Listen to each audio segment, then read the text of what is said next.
We're going to start right up, guys. The Yoki Way podcast, another episode here. I got my coach, my good friend Mike, Kostantakis. Yes. Okay. Kostantakis. Kind of said it. It has a long last name because you're actually Greek, which we're going to get into. All that. All that. We got a lot to talk about. But Mike, obviously, let's start by you introducing yourself, surface level introduction here, and we can go from there. What's up, guys? I'm Mike Kostantakis. I am a personal trainer out of Lightning Fitness in Connecticut. And I can describe myself as someone that is very driven and very passionate about fitness and general health of, moving in a direction of wanting to be better in overall aspects of physicality, mentality, spirituality, emotionally. And I love just doing things that are going to make me better. So I feel like that's kind of the direction I always try to focus on in my life.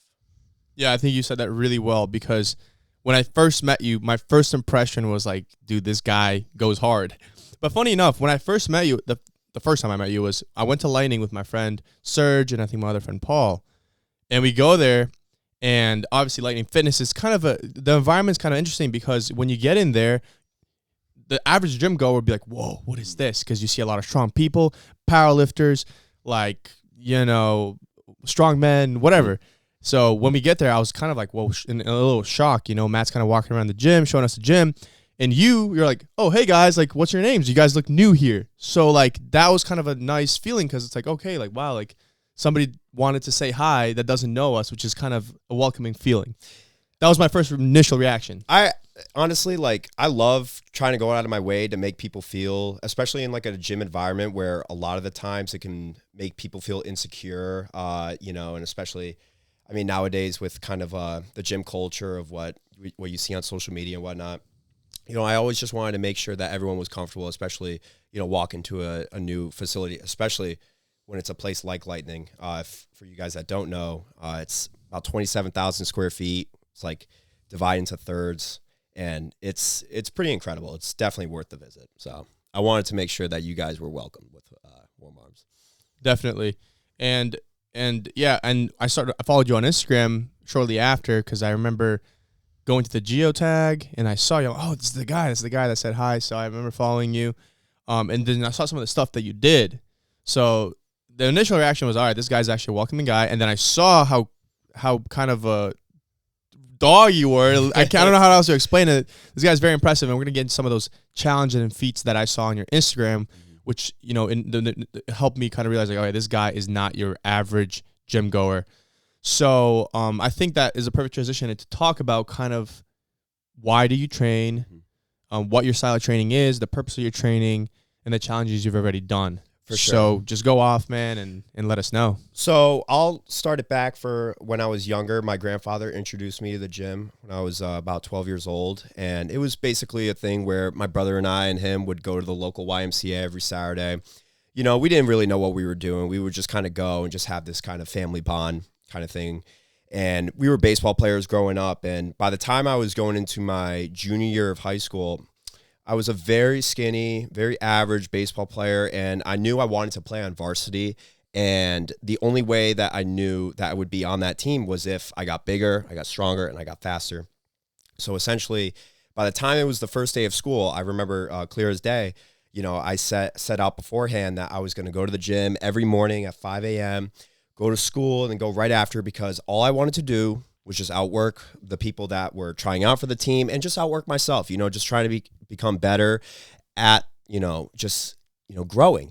And so essentially by the time I was a few months in and I just started getting a lot bigger on the outside and people started noticing my peers, my teachers, that was kind of trippy. And I just fell in love with it more and more. And I just became more and more obsessed, and I was able to go on my varsity team. By the time I was a junior, I was pretty decent going into my high school or senior year.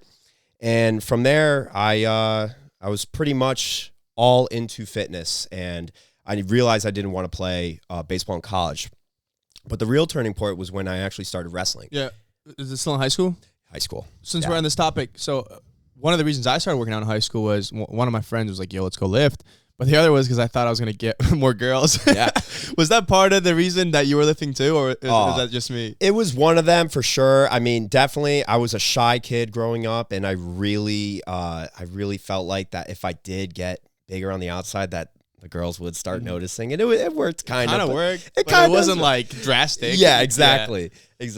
And from there, I really kept it more focused on baseball and just all the other things that was making me. I just fell in love with lifting. Yeah. I just loved it so much, man. I could definitely relate because it worked because the confidence that we started getting increased. Mm-hmm. But I did fall in love with lifting when I was in high school as well because it kind of just gave me more like purpose. You know what I mean? It just felt like I was working on something, and it was good. 100%. And there's just something different about just pushing yourself as hard as you possibly can within those moments. When you're young, you don't really know exactly what you're doing until you start going out of your way to research and, find mentors, that kind of thing. So it was definitely a fun time. And then, the wrestling taught me that mental toughness part of it, because that was one of the hardest things that, I went through during that time. And it translated even more into my weightlifting because I'm like, dang, if that's my potential there, then like I can go even further with this. So it was kind of just a stepping block into like a new level kind of thing. So. Mm-hmm. And you wrestled all 4 years? Or? No, I just wrestled my senior year because my friends that were on the wrestling team, they saw how, I was getting bigger, I was getting stronger, and they said, hey, we need a guy like you on the team at this weight, and I think you'd really like the sport. And, I listened to them, and that changed my life, honestly. And the people that I was around, it was a great time, and learned a lot about myself and the sport itself of wrestling, and just how demanding it is physically, mentally, and all that. And it just translated into my life moving forward. And you've done a lot of challenges, and you're going to continue to do these challenges that take a lot of mental, just toughness and just like this grit. So did wrestling play a huge role in that? Did you have that before wrestling, or is that something that kind of was built as you went forward? Wrestling was everything that it was kind of like, like when you see a door that could have all the information that's in it. And the wrestling was like the sneak peek. Like I just looked in, and, from there, I mean, by the time I was in college, it made me realize so much about what I have for my potential and what I could also offer others, because that's when I started thinking about even becoming a fitness trainer in the first place. So okay. Do you want to continue like your story? I mean, I'm kind of just interrupting you. No, not at all. Okay. Going into college, so originally I was going in as a criminology major, and then long story short, I just felt like I wasn't doing what was fulfilling, my heart and soul, and I knew that it wasn't a path that I truly would love to, be a part of. And, by the time the first semester ended, I was like, okay, I'm going to be going into business management. And I was recommended by my old mentor, Ben Pekulski from MI40 Gym in Tampa, Florida.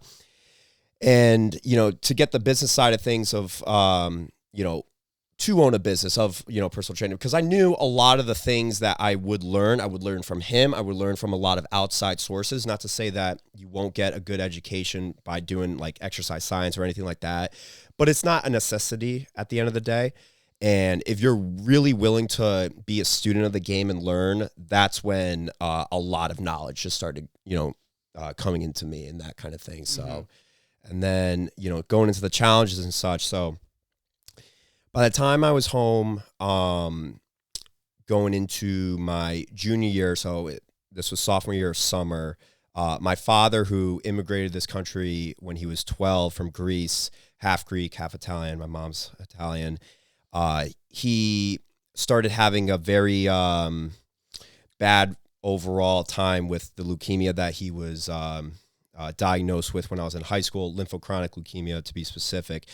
He was in remission at one point, and then by the time I was home, that's when things started really peaking, and he passed away July 29th of 2019. And I remember sitting by his deathbed, and one of the things that I said to him was, I'm going to be great. I'm going to do great things for you. I'm going to continue this legacy of the things that you've taught me in my life of hard work, discipline, and you know, how great of a human being he was. I didn't know that many people that came to his wake and even funeral, and a lot of them that approached me and that told me how much he affected their lives in a positive way. I wanted to be that. I wanted to be at least half the man that my dad was. What was your father like? Oh man, he was so funny. He was a skinny Greek that just, I mean, he did everything he could just to make sure that, you know, we lived a great life. Like, I'm not going to lie to you guys. Like, I lived a very privileged life growing up, you know, beautiful home, just great environment overall. And, you know, he gave that to us when he had nothing, when he was 12. And me growing up, I realized that he had something that not a lot of people had, and that was that humility aspect to it. And I respected the heck out of him for it, because the restaurant industry, we used to own a restaurant. Very hard industry, very hard. And I got to realize that by the time I was 16, when I asked to work for him. And he didn't want me to in the beginning because, let's just say, it's the so-called rat race of, you know, people that can come in and go. And, you know, and I realized that during the time, not to say that they're all, you know, bad and whatnot, but it's a very hard industry for you know, someone to run consistently and well. A lot of people have, like, one of my best friends, he owns his father owns 3 restaurants, and, you know, it's great. It's a great way to make money, and it's a great way to work, you know. But I realized even, you know, during that time of working, I'm like, I do not want to own a restaurant for the rest of my life. So I'm very grateful for my father and the work that he's put in. Yeah. Wow. That's crazy. And it's funny because I relate to that as well. Like, my dad we're immigrants as well. Mm-hmm. And, you know, seeing my dad sacrifice everything he had for us is like such a beautiful thing, because I could tell that he wanted some things in his life. And, you know, now he's like 50, he's going to be 50 in September, or 51. I don't know. Doesn't matter. Mm-hmm. He's about 50. And, like, even at this point, like, he kind of wants some things, and, like, he was never able to do those things almost Mm-hmm. because of the sacrifice he gave us. So it's just such a humbling, like, experience, because you know that because of that, now I have a great life. And my life wasn't always easy, but it was good, Yeah. you know? Yeah. And it kind of, yeah, there's just a lot to it, but that's awesome, man. So kind of going back to your, like, you know, Mm-hmm. you can keep going here, but I wanted the audience kind of understand what you mean by, like, a great dad, because I feel like some people out there don't have a father figure in their life like that. And I think it's super important for anyone that's out there that, you know, maybe isn't in the best, you know, home environment condition, to go out of your way to try to find a mentor. You know, that was one of the things that I really aspired to, you know, find when I was in college, because, you know, it wasn't that I needed something to, you know, kind of give me motivation or anything like that. You know, I just wanted to learn. I just wanted to get better. And I knew that the other people around within the area that I wanted to get better, they had information that I didn't have. And, you know, and I wanted to be an asset to them so that they can be an asset for me in my life. And I think it's super important for people to, you know, really stay humble, not act like you know everything, and try to go out of your way to, you know, be that man that you aspire to be. That's, yeah, beautifully said. Your dad was basically your first mentor, and then you had, going into college, that coach of yours? Yeah, coach? Ben Was there a coach? Pekulski, yep. And then today, do you have some mentors that you look up to? I do. So today, I have a few mentors that I really, really love and, you know, overall admire. Matt Mills being one of them, owner of Lightning Fitness. He's given me such a great opportunity that I can forever be grateful for, you know, at the facility that we're at. And also Danny Vincenzo, the guy is just the guy is just a father figure to me like no other. And he's really helped me in a lot of ways of what it really means to be a man. And I forever will appreciate them both. You know, and I just feel like, you know, I have a duty on my end to make them proud, you know, make the other people I've been around that have taught me, you know, and like having that opportunity to work with, like, even like Dave Tate from Elite FTS, Josh Bryant from Jailhouse Strong, and, you know, how much I was able to learn from them, even if it was for a short period amount of time. I just feel like I owe it all to them to continue, like, becoming the best me so that others can become the best them. Wow, that's so good. Basically, staying a student of the game for the rest of your life. Mm-hmm. Doesn't matter how good and how smart you get or how good you get at the things you do, I mean, there's always more to learn. And Absolutely. if you continue to look up to that next person, I feel like it would suck to be the best and nobody else to look up to, which is kind of impossible. But it's kind of a beautiful feeling, or it's a beautiful thing to acquire, new knowledge, new techniques. I mean, I have a decent amount of experience in the gym, but I'm learning new things every week, every month, it's a beautiful thing. So, I'd highly recommend people out there that don't have these mentors or people that they can look up to. Just if you look and you're going to find these people, that's the first part. You got to look, you got to want it. And you'll know too, course, if, judging by character, like even when I first met Ven, I just knew he was a standout dude. Like I had within my heart and soul, like, of understanding that there are the men out there that are around my age. I'm 24 years old that have a great head on their shoulder. And I respect that to a degree like no other, because nowadays in society, we're living in a weak society. I hate to say it, but it is what it is. And finding young men out there like yourself and your brother and everyone else that, aspires to become better in all aspects of their life. That's what makes it so, even just more motivating, and just surrounding yourselves with those kind of people. Absolutely, man. And I thank you. I'm glad that you saw that. And I mean, it's part of the reason why we're good friends today, and part of the reason you're coaching me.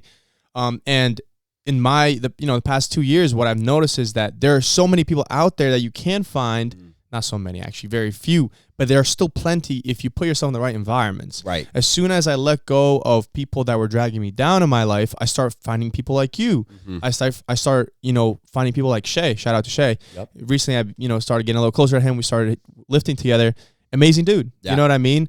So the people that you put in your life that are like that, you are only going to benefit from them in every aspect. You make a good friend, and then life just gets that much better. But that's awesome. Yeah, and at the end of the day, I feel like as human beings, we aspire to be around others that we may see something from us into them, and or something that we don't have that they have, and I think we could always learn from someone. But going back to the story behind where these challenges came from, where Ben mentioned, so when my father passed away, and I made an oath to him that I was going to be great. I am someone that believes in higher powers, God and our Lord and Savior Jesus Christ. I started really getting in tune with kind of my overall my spiritual path, let's say. And by the time I was like, okay, I need to do something. I need to do something in his honor. One of the first things I did was called Squat-tober. It was this challenge that I made for myself, and not in terms of the actual Squat-tober, but this particular one. So essentially on a daily basis, I would do a squat workout, which was 18 sets of 18 reps. I started with the barbell squat for the first 2 weeks, and then transitioned over to the hack squat, like a goblet squat, that kind of thing. But it would essentially equate to over 10,000 reps by the end of the month. My legs grew astronomically in a crazy way. But the first week I couldn't walk up the stairs, and imagine. There was no one forcing me. There was no one doing, nothing for me whatsoever. And, for people out there, was there any moment that you wanted to quit? It was actually the first workout, and it was the 9th set. I remember distinctively me puking in the bucket. I had a bang beforehand, fasted, and that was not a good idea whatsoever. But so I was like, okay, I don't know if I want to continue doing this. And then randomly, my phone lit up, and it was a picture of my father that I had on my screenshot. No notifications, no nothing. And it was a subtle reminder. And, from there, I'm like, this is my why. This is why I'm doing this. And that was the beginning tale of kind of the challenges that I started doing. That's awesome. So it was like an oath, and you did it in his honor, and to a testament to yourself. And that's beautiful, because in this tragedy that happened to your life, which losing your father figure you had in your life, your actual father, the person that meant so much to you, equated to you becoming who you are today, which is beautiful. Some of the toughest things that we experience in life, even though they be the most hurtful, they may be the best thing that could happen to us. And I can definitely relate to that in my life. The one thing that really helped me during a situation like that, whether, it's your father that dies, a close friend, a mom, any family member, the one thing that really helped me was the perspective. And the perspective of, when my father died, I was around the age of 20, 21 years old, and I thought about, what about the kid that lost his parents in a house fire when he was 8 years old? What about the kid that didn't grow up with a father during that time? I had a lot of great time with my father. I didn't get to spend a lot of time with him in the sense of, he wasn't there for, sporting events because he was always working. That's where my grandfather was like a second dad to me, but I'm very grateful for, how much effort he put into his life to make my life where it is today. And it was really that kind of thinking that helped me be able to understand that, life is suffering, and it has to be that way because you can't always be happy. People that want to shoot for the pursuit of happiness and, that kind of thing, like it's a very temporary feeling. And, those feelings don't last, even the pain that you may feel right now, this feeling will go away at some point in time, but you have to be able to put yourself in a mind state where you tell yourself, it's like an actual conversation that you have yourself. Like I talk to myself all the time. I don't care how weird that sounds, but that's the reality of it. It's you versus you at the end of the day. And I knew the things that I had to do, even with, my weightlifting in my school, that I had to be in a perspective of I am not going to let this drag me down, because if I do, then I'm letting everyone else down, and I will not make that happen. I will not allow that at all. So that's one of the things that really helped me be able to kind of understand what was happening a little bit more, so. Wow, that is so well said, man. I'm going to add a little bit to that. So, even the past couple of months, I've been feeling I'm my best. I felt like there was times of spouts of depression almost, and just not understanding where my path is. And the thing is you start to think, okay, well, once I get this or acquire this, I will not have these feelings. No. You have to accept that life is going to have that this is life. You know what I mean? And you're saying literally have a conversation with yourself. I have to do that too. Yep. I'm like, and you'd think that, okay, there's no way Van has these conversations with himself. He's kind of figuring it out, Nope. You can get this far. You're still going to have to be honest with yourself, reflect on yourself. And I had to do this recently where I'm like, no, just this is life. It's beautiful. It's okay to have these struggles and sadnesses and misunderstandings and confusion. It's okay. That's, and the thing is you can't think that when you're 30, that's not going to be there anymore. Right. It's going to be there still. Absolutely. But at that point, hopefully, you have other things that you've accomplished and things that you're, and people that you're helping and start to find beauty in the actual process, in the now. Find beauty in the now. You know what I mean? Absolutely. I love how you said just earlier, about, how, if I do this or I hit this achievement, I'll have it all figured out. I'll do, but that's not the way it happens, man. It's you'll take that moment that you achieve some kind of success, and be present with it and love it, because it's not going to last forever. But I love how you said that, because it's so true. And when you fulfill your schedule in your life and you fill it up with things that you're doing, for example, you're training for a powerlifting event. I'm going to talk about my situation because it's the easiest to try to make sense. But, I can't be like, okay, I can't wait to get training done and over with so I can enjoy nationals and be a champion. Well, every single day I go to the gym, I have to come with the mindset that I'm going to enjoy every single lift, every single set, every single part of it, because that's all I have. I really just have this. Yeah. Stop, because even my first comp that I did with Mike here, April 1st, I felt like I was just chasing that comp to get it done and over with and just excel. But I looked past how important it was for that preparation before it. And I wasn't I was doing a terrible job. I just could have done better, and that's just me being honest with myself. And that's why I'm taking my training much differently now, and you could argue that had to happen for Absolutely. This to be this way. So I know we're kind of getting a little off track there, but you can get back to your timeline, your story, your challenges. So from there, after that, by the time I was going into, this was actually during the COVID time, that's when the second one came about. That was the first one I kind of failed in terms of the original plan that I had set out.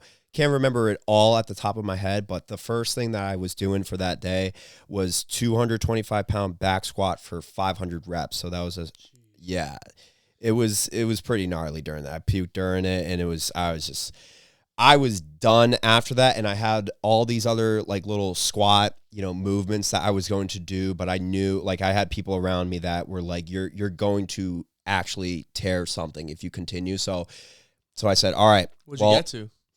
So I had like 4 other different exercises. So I kind of revised it and did some more pull-ups. It's like 1,000 crunches. But there was one thing at the end that I was like, I have to do this no matter what.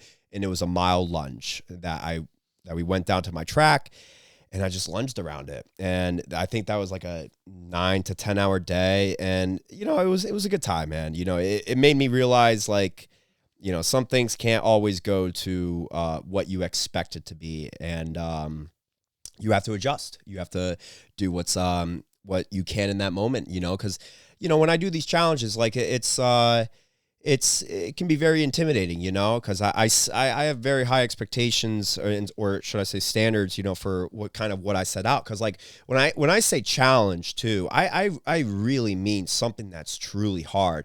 I'm not saying like sometimes some of the things that I see on YouTube, no knock to anyone that's doing anything out there that is trying to push themselves one way or another. I've always just tried to set myself up to do something that is like, almost in like the 1%. I look up to guys that, like David Goggins, Cameron Hitt, like just dudes that are just total savages. Just clarify, 1% of the top of the top. Like compare to the regular population. Yeah. It's not the 1%. This is 1% of the people that are training at a high level. That's so true. It's good point. It's crazy. Yeah, very good point. And then, from there, I just I said I need to keep making it harder and harder. And then the actual next one that was very hard was when I decided that after my powerlifting meet that I did for the first time when I was graduating my senior year, I was like, okay, I'm returning home, and his birthday comes up August 29th. He turns 65 years old. So what can I do with that number? What can I do? And I'm thinking to myself, I'm like, all right, 65-mile bike ride. I'm like, no, that's just too easy.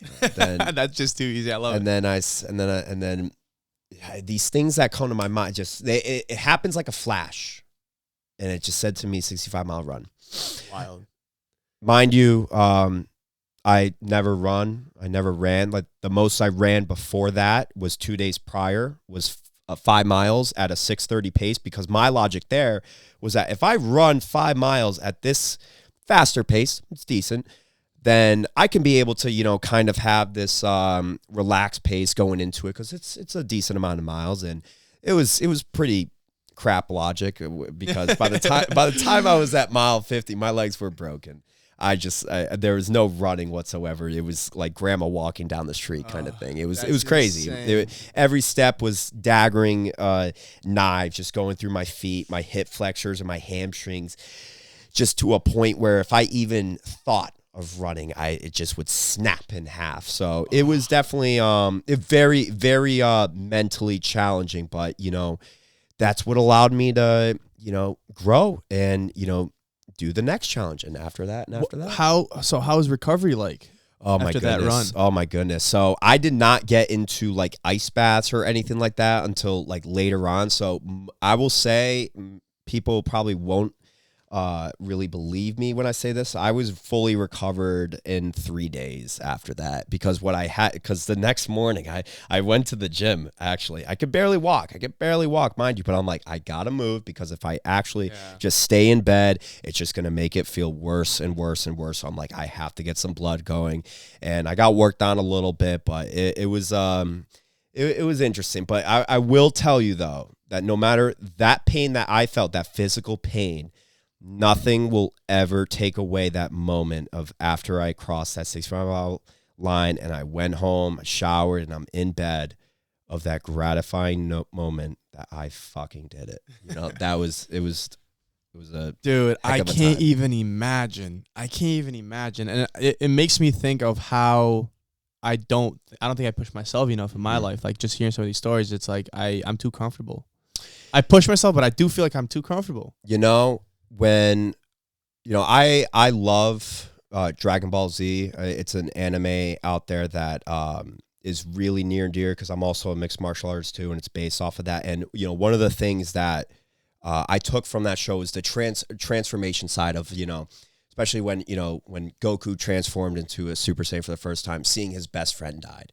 That was kind of the thing that happened to me when my dad died. Like that was like that next tick. Like there's no way in heck that I could even think of something like that if that never happened to me. And I'm gonna say this, and I hope that viewers don't take this the wrong way, but in terms of my life and where I'm at now and kind of where I'm aspiring, my father passing was probably one of the greater things to happen for me to grow, to become that. And that, and the way I think of it, it's like it's God's plan.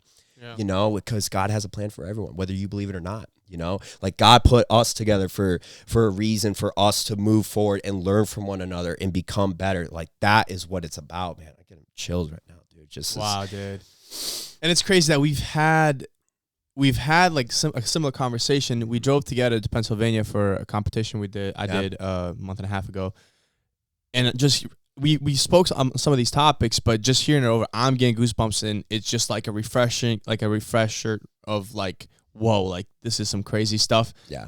And it gives me goosebumps too, man. So it's so impressive and it's so motivating. And I will tell everybody, like, if you're feeling unmotivated, like this is the podcast to watch. Like you need to understand that you're not doing enough, and that's part of the reason why you're not feeling fulfilled. You need to have these challenges, these hard things in your life. That's what makes you better. That's what gets you stronger. Absolutely. I wanted to ask though, so what kind of recognition are you getting from people after doing these challenges? Was there any just friends, or honestly, like what was that like? When I made posts on social media, whatnot, and I got some nice comments, and that kind of thing. The thing for me that really hones in, because I think of it like this, when I was getting into high school, like I've said earlier, I was just super skinny, very average, and just super unconfident with myself. And by the time I graduated and I started growing, and when I was in college and I started doing these things, I really I made that like mental conversation with myself and just said, like, there's no one out there doing what you're doing. There's not a damn person out there. There was no one in your class. And it doesn't make me better than them. Doesn't make it just, it allows myself to put myself in a different league, just in a way that I am so passionate about. Cause I knew from a very early point that I wanted to do something fitness for the rest of my life. That's just how much it meant to me. Wow. Yeah, and it's interesting that you came to that conclusion, and I kind of came to the similar conclusion too, because I never thought that I was going to be a power lifter. I just really didn't. Like, I liked training. I liked bodybuilding and building muscle and going to the gym and everything. Mm-hmm. And then, an old, like a friend of mine, and I mean, we're not really close as much now, but my old lifting partner, Serge, he was like obsessed with like strength training, but obviously just gym bro stuff where we're like, throw the weight on the bar. Yeah. So we got obsessed with like trying to build our squat, and then I kind of fell in love with trying to get stronger. Mm-hmm. And then I realized that coaching and programming was good. But wait, where was I going with this? Oh yeah, doing fitness related stuff. Like I didn't know I was gonna be a power lifter, but something inside of me is like, you got to push yourself physically. Yeah. And that translated into me pushing myself mentally and pushing myself in the business world and pushing myself in all aspects of life. So for people out there that don't understand the benefit of physical training or really don't do it, like you'd be surprised on how much it translates into every aspect of your life, because having conversations with you, I see that you carry that mentality in pretty much everything you do.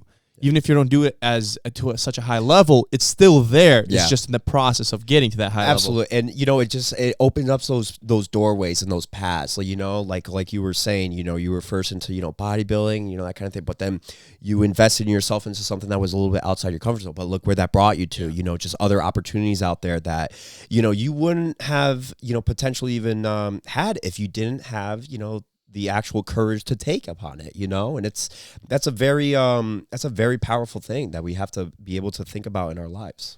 And another interesting concept to think about is like, I'm attracted to people that strive to be the best at something they do. Yeah. I don't care if you're going to be the best guitarist or the best piano player or the best singer or the best power lifter, bodybuilder, computer. Like I don't care. But if you're the type of person that has that grit to get to the high level, I admire you. Absolutely. I admire you. You know, and like me and Mike, we train differently for different things.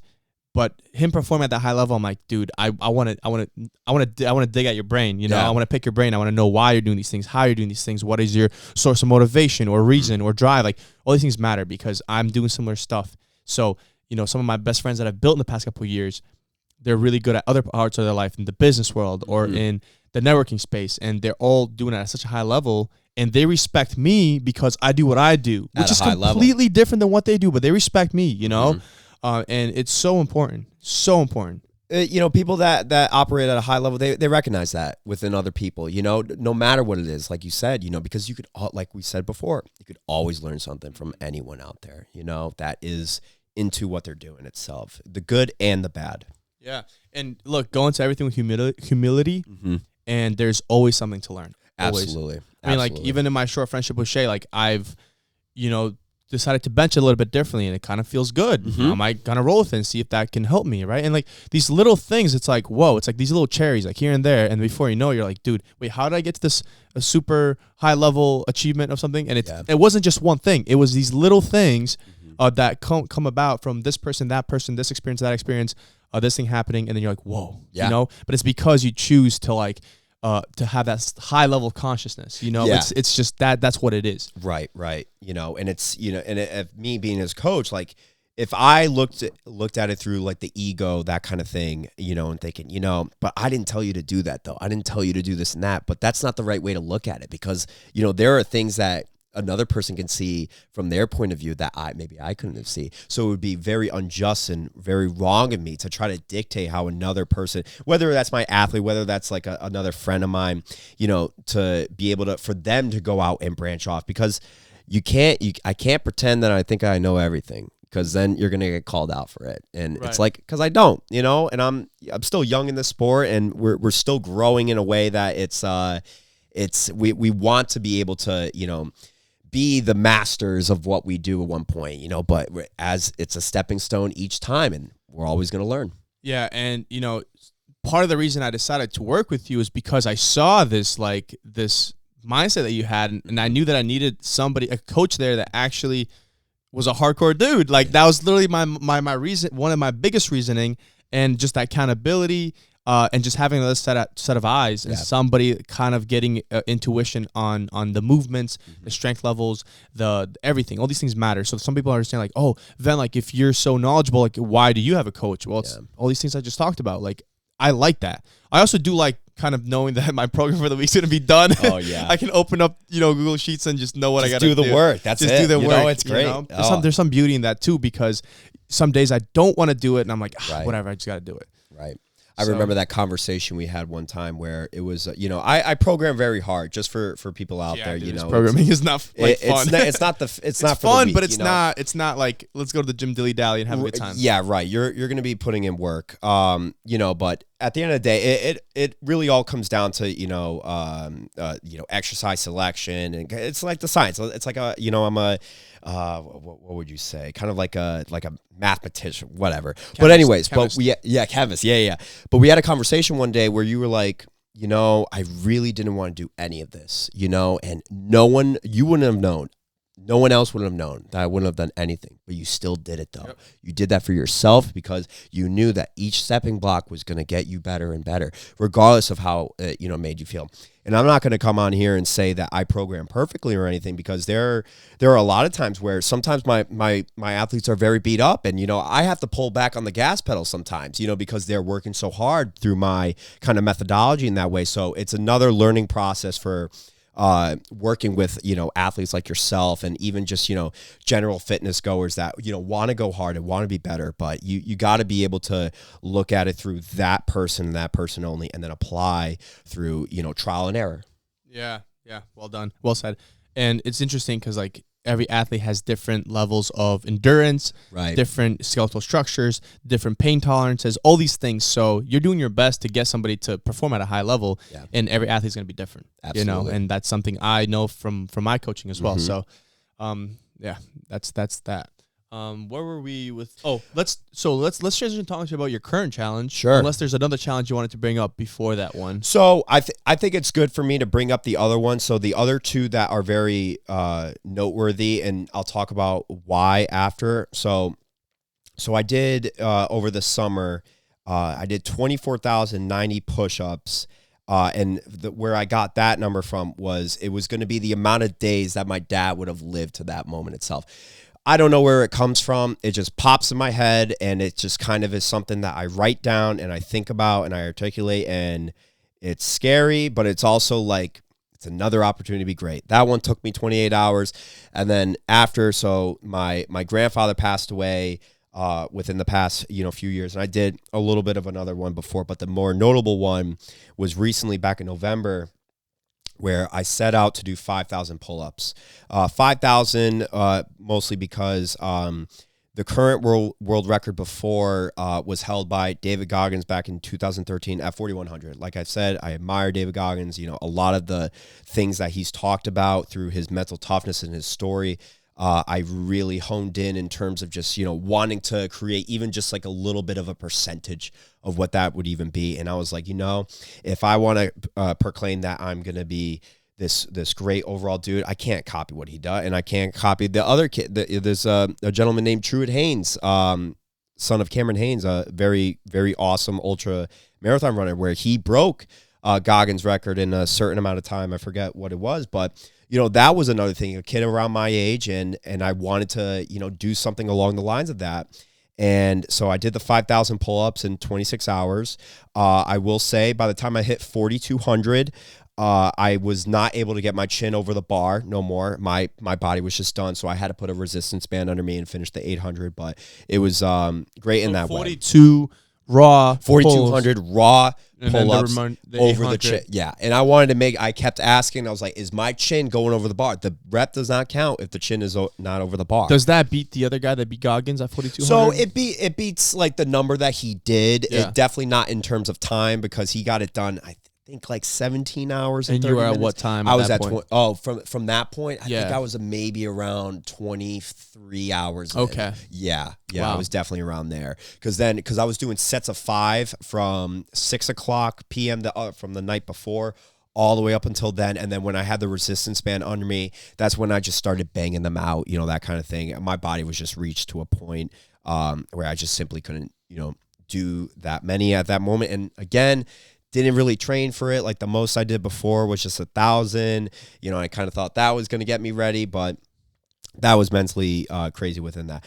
But now going on to the thing that we were talking about earlier. Real quick. Yeah. What was the recovery on that? So the recovery for that one, I did an ice bath the next day, and I was fully recovered a day after that. That's absurd to me. Crazy. Though. Like, how does that even make sense? Doesn't make sense. But you have an insane back, guys. If you ever check out his Instagram, Mike actually has insane lats. Like, you have a crazy back. Oh, stop it, please. No, continue. No, I'm kidding. But yeah, it was pretty gnarly, especially during. But yeah, and then this one coming up. This one very, very important to me. So if you are not familiar with a gentleman named Michael Murphy, back in 2005, he was a former Navy SEAL. Back in 2005, there was Operation Red Wing, where him and 4 Navy SEALs were in Afghanistan, and they were going after a notorious Taliban leader, and they were basically ambushed by civilians that later told the Taliban of their positioning, and essentially they got into an all-out gun battle. And so if you're familiar with the movie Lone Survivor, where Marcus Luttrell, Mark Wahlberg plays him, he is the lone survivor during that. And, a lot of that has to do with Michael Murphy's actions of making a call, him going out of his way within, danger, putting himself out into the open to get reception for his phone to bring in reinforcements. And he was shot and killed. And, from there, if you ever seen the movie, the reinforcements that came to help out were also shot down. And I think about at least 20 Marines and other, soldiers were killed during that. And, I will say that me going on my spiritual journey recently, let's just say, had a calling to do something that was more not about myself, not about my dad, not about my grandfather, but something that was really country related. And this being, the Murph. And so people that aren't familiar with the Murph is it's a mile run, followed by 100 pull-ups, 200 push-ups, 300 squats, and a mile run in a 20-pound weight vest. That was something that Michael Murphy would do probably on a near daily basis. And so essentially, my challenge for actually this coming weekend is to do 25. So for the past 84 days, it's going to be day 90 by the time the challenge is for Friday. For the past 80-something days, I've been working vigorously to master the workout, adding weight upwards to 70 pounds, and doing even things like I did a 10-mile ruck with a 100-pound weight vest. I did another 1,000 pull-ups with a 40-pound weight vest, just essentially just to make the weight vest feel like nothing and to create an endurance workout. So the 25 Murphs would equate total to 50 miles ran, 2,500 pull-ups, 5,000 push-ups, and 7,500 squats. And I feel that everything that I've done prior with all the other challenges has led me to this moment. It's like it's prepared me to do about it, and I think that's what makes it so like this is my destiny kind of thing. So where's it taking place? So the first Murph, it will be taking place at WFSB Channel 3 Eyewitness News. They want to have me on, do the first one live, interview me during that. So I will be doing that one there, and then I will be doing the last 24 over at Lightning Fitness in South Windsor, Connecticut. Awesome, yeah. I will definitely show up to support you. So my man, appreciate you. I'll grab some friends. I don't know if Matt will be cool. I'm sure Matt bring will them all. Yeah, I love Matt. Love you, Matt. My day, though. That's it. We'll bring the whole crew. All right. Awesome. Yeah. And then you're going to have a GoFundMe as well. My GoFundMe, yes, it is up and going. It will be in my bio on my Instagram. I will be posting it on my Instagram story. You can follow it all live on my story. I'll be recording after each one, like where I'm at, giving updates and that kind of thing. And yeah, ready. And all the proceeds, all of it are going 100% to veterans? To the Murph Foundation, Michael Murphy Foundation. Okay. Yep, 100%. I'll definitely have it plugged in this video as well. I'll obviously have it on my story as well. So hopefully we hit that goal. And it's going to be an amazing challenge. This is crazy. This is actually crazy. I'm really looking forward to it because I understand what I'm getting myself into in terms of how I felt with the run, how I felt with the pull-ups. But let me tell you this, though. There is nothing that I can withstand from that day that will be even notably close to what those men, the members of the families have dealt during those times itself, even today, And I really take it into heart of our veterans and such, because I love this country. I love this country so much. And I think the people that sacrifice their lives on a near daily basis to make this country better and to give me the freedom to do what I do, that's what's beautiful about it. So that's kind of the perspective I'm going into it, no matter how I feel, during it. And, I love the mentality of the Navy SEALs, never quit, never surrender, and I'm just ready.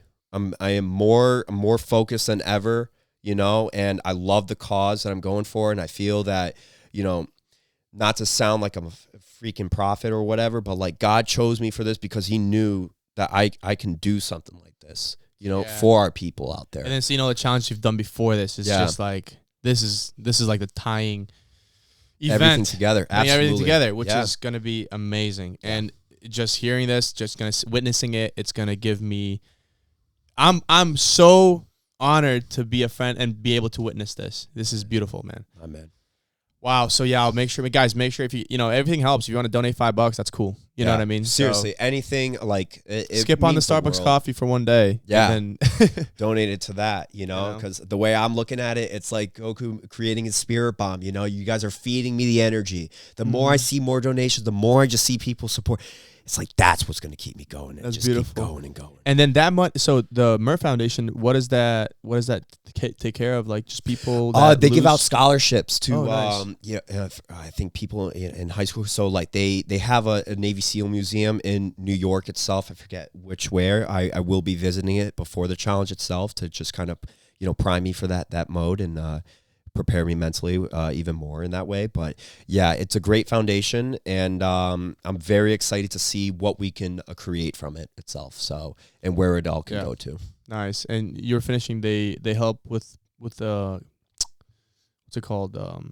Where does that money go? You said that it gives scholarships. To Scholarship kids in high school. That kids in high school. Is it kids that just everybody? I have to look. Is it related to? It is a little bit more. I think it's for people even thinking of like going into like academies like the Navy the schools of Navy, Army, West Point, that kind of thing. I got to do a little bit more research on that itself, but yeah, it's all going to there. That's awesome. Okay, great.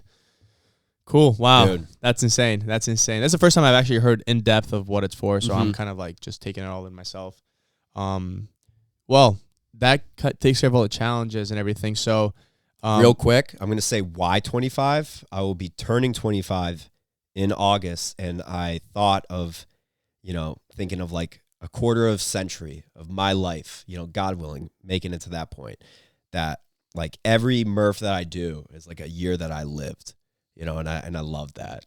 So do people do this? I know there's a community of people that are going to be, doing Murphs as well. So some people just do one or two. Like most people do one. The most that's ever been done, I believe, is 19 within 24 hours. I'm not necessarily going for the world record itself. I'm going to go at a pace to where I believe that I will stay. 25.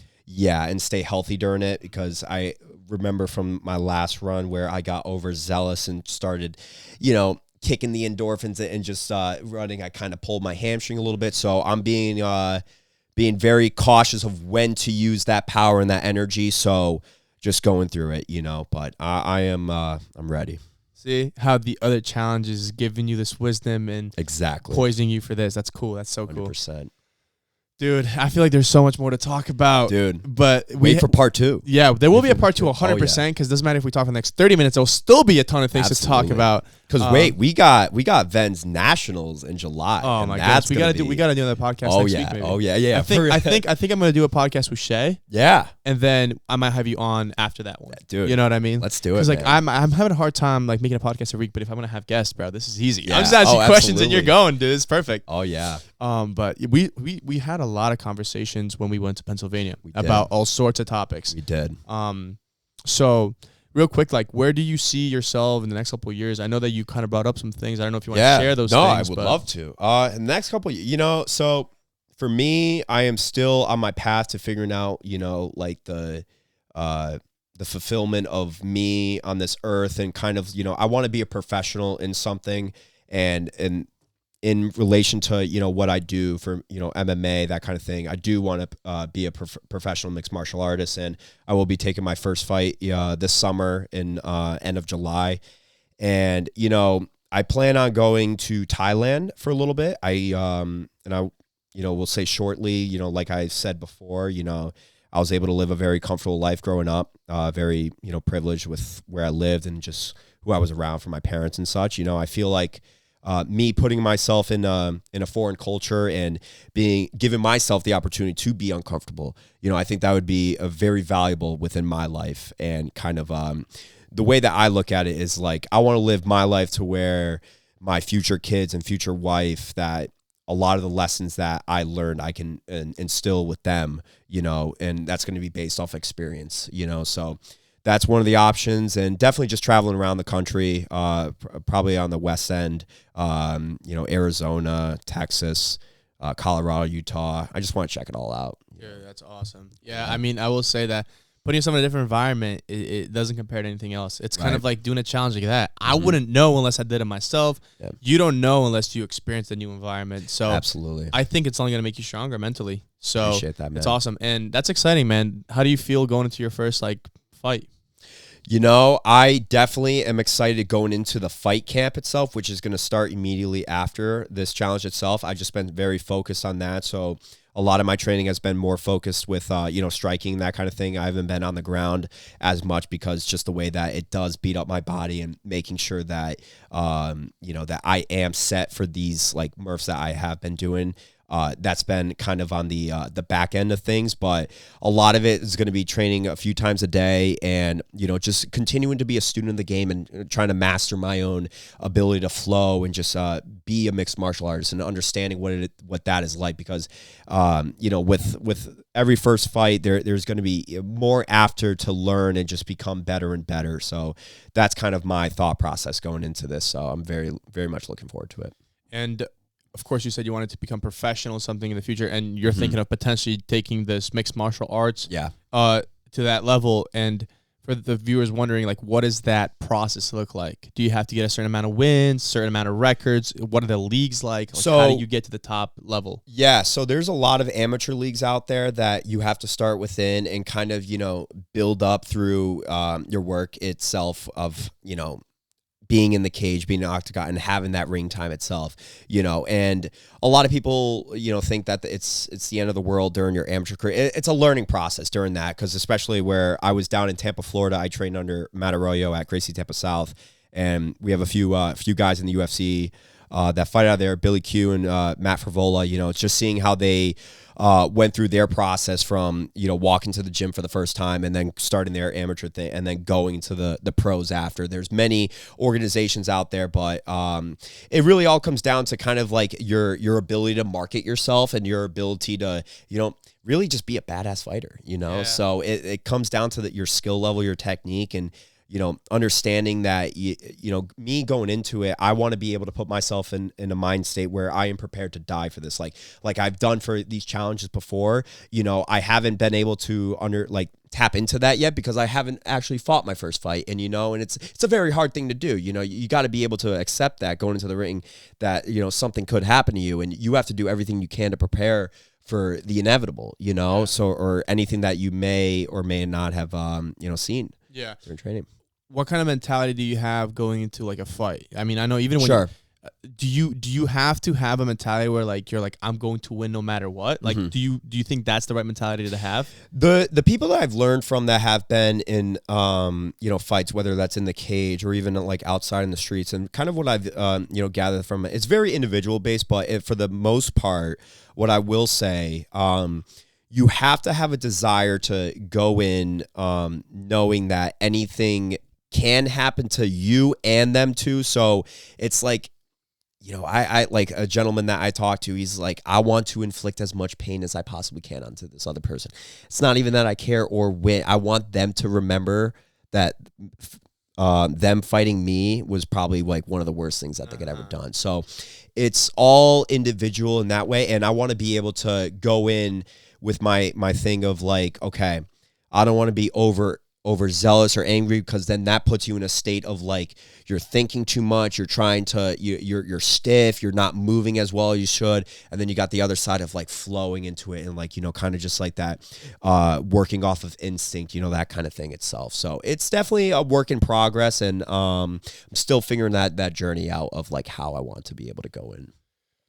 Wow, dude, every time I have a conversation with you, dude, you just have that dog in you, man. Yeah. I've said it before, and like I just look at my life, and even though I'm doing a lot, I'm just like, I could do more. Yeah, I could be better. Dude, dogs recognize other dogs. Come on now, stop playing with me. Stop playing. No, with me. But still, dude, like I don't know. It's just something about you, and that's why I feel like you're gonna have a lot of success in that, in that field. And, I appreciate in the professional fighting. I think you're gonna do really good, and I do think that you're gonna be entertaining, because if people just take this time to listen to you, they're gonna be like, what the heck? I got jokes, Ben. I got jokes. Oh, I bet. Yeah. And it's just like, even if you were just to have this conversation, I think it's like it's inspiring, because even fighters like McGregor, in my opinion, as much as they're entertaining, I don't have a sense of inspiration. Sometimes I do, but it comes off very like I feel like he doesn't have the humility or like this. Or and funny enough, he got humbled really hard at the end of his career. Yeah. And then it's kind of then you start looking, you start double guessing, like, questioning, like, wait, did he have success due to some sort of luck almost? I mean, granted, he's an amazing fighter, but then it's like you look at the end of his career and you're like, whoa, he got humbled hard, you know? Whereas there's somebody like McGregor, which is like talked a lot less, right? But like, dude, in the cage, it's like, what the heck?